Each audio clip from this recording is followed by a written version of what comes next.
আসসালামু আলাইকুম ভিউয়ার্স। আমরা যে গোয়াংজুর মসজিদটাতে আছি চায়নাতে, সেই মসজিদটার ইতিহাস অনেক পুরনো। এটি আমাদের নবীজির আমলের তৈরি। ওনার আমাদের প্রিয় নবী হযরত মুহাম্মদ সাল্লাল্লাহু আলাইহি সাল্লামের মামা হন উনি, একজন সাহাবী ছিলেন।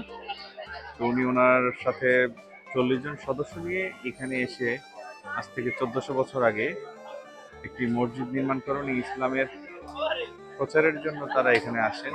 প্রথমে তারা বিজনেস করেন, বিজনেসের পরে তারা এই ইসলামের প্রচার প্রচারণা শুরু করেন। এই সেই ঐতিহাসিক মসজিদ এবং প্রাচীনতম মসজিদ।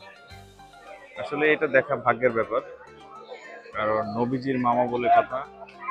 আর উনি একজন ধার্মিক এবং সাহাবী ছিলেন। আমরা আরো ভিতরে গিয়ে দেখাবো পরে পর্যায়ক্রমে। এখন মসজিদের নামাজ শেষে সবাই বের হচ্ছে, তো অনেক ক্লাউড, যার কারণে আমরা ভিতরে যেতে পারছি না। তো ইনশাল্লাহ পর্যায়ক্রমে আপনাদেরকে আমরা ভিতরের বাকি যেগুলো আছে দেখানোর চেষ্টা করব। আমাদের পাশেই থাকুন, দেখতে থাকুন।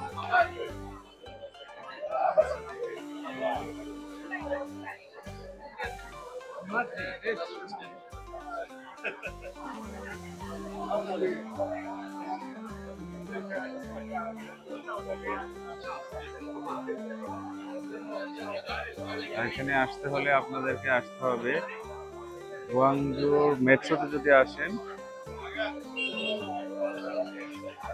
জায়গাটার নাম হলো ইস্যু পার্ক। ওই পার্কের কাছেই এই স্টেশনটি। আপনারা বের হবেন হলো বি দিয়ে, স্টেশনের বি গেট দিয়ে বের হবেন, তাহলে এটা কাছাকাছি হবে।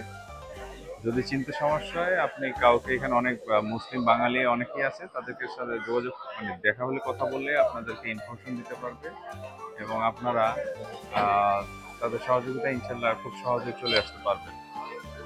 তো বন্ধুরা, এই পর্বতে এখানেই শেষ করছি। পরবর্তী নেক্সট পর্বতে আমরা বাকিগুলো ভিতরে আরো দেখাবো। আপনারা আমাদের সাথে থাকুন পরবর্তী ভিতরের অংশগুলো দেখার জন্য। আমরা মসজিদের ভিতরে যাচ্ছি।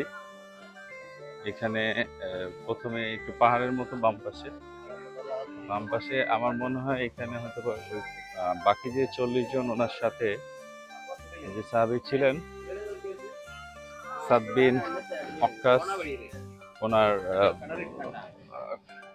সাথে যারা ছিলেন তাদের হয়তো কবরগুলো এখানে থাকতে পারে। দেখি, দেখানোর চেষ্টা করি এখানে আসলে কি আছে। এখানে একটা সিঁড়ি আছে, দেখি উঠে এখানে কিছু আছে কিনা।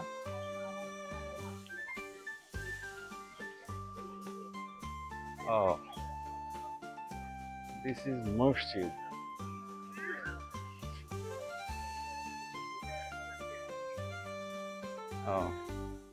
এটাই হলো মসজিদটা।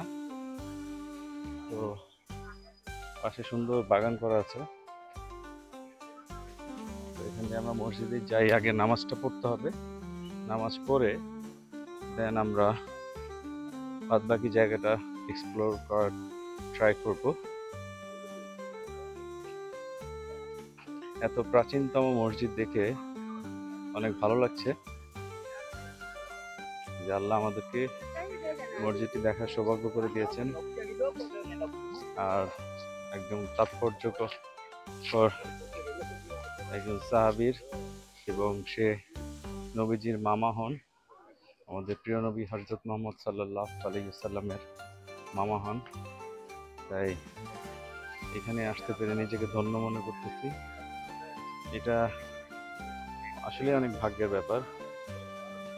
এই হলো সেই মসজিদটি।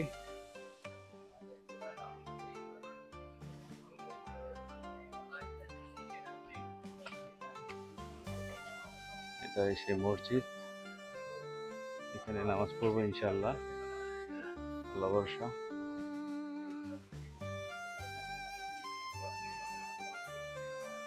এই মসজিদ, মসজিদের ভেতরটা এরকম অনেক প্রাচীন। তো আমরা এখন নামাজটা পড়বো, এরপরে আবার আমরা বাকি জায়গাটা ঘুরে দেখানোর চেষ্টা করব। দেখি আর কি আছে এখানে।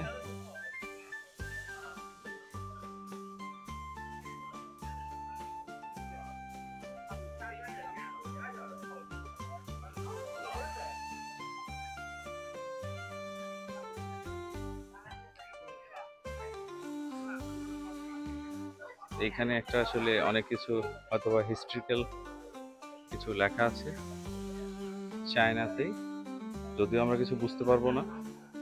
যারা বুঝতে পারবেন তারা দেখে নিন। এটা হলো সেই ঐতিহাসিক আমাদের প্রিয় নবী হজরত মোহাম্মদ সাল্লাল্লাহু আলাইহি সাল্লামের মামা সাদ বিন আক্কাসের নির্মিত প্রাচীনতম 1400 বছর আগের মসজিদটি নির্মিত হয়েছিল। এখন আছে বিশাল কমপ্লেক্স। আরও আদার সাইডেও আছে মসজিদের সব কিছুই।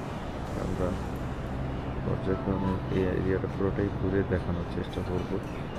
আপনারা আমাদের সাথেই থাকুন পরবর্তী আরও আপডেট ভিডিও দেখার জন্য। এই এরিয়াটা আমরা এক্সপ্লোর করব এখন ইনশাল্লাহ। আপনারা আমাদের সাথে থেকে দেখতে পাবেন, কোনো কিছু মিস করেন না, টেনে দেখেন না, তাহলে অনেক কিছু মিস হয়ে যাবে। আমরা এখন মসজিদ থেকে বেরোচ্ছি। বেরোয়ে এই মসজিদটার যে এরিয়া আছে এখানে আমরা কিছুক্ষণ ঘোরাঘুরি করে কোথায় কী আছে দেখার চেষ্টা করব। এখানে প্রচুর লোক আসে। এখন জুমার নামাজ শেষ হয়ে গেছে, তারপর অনেকে আসতেছে যারা জুমার নামাজ পায়নি, এসে নামাজ পড়ার চেষ্টা করতেছে। তো বন্ধুরা, এই পার্টটি এখানেই শেষ করছি। পরবর্তী পার্ট দেখার জন্য অপেক্ষা করুন।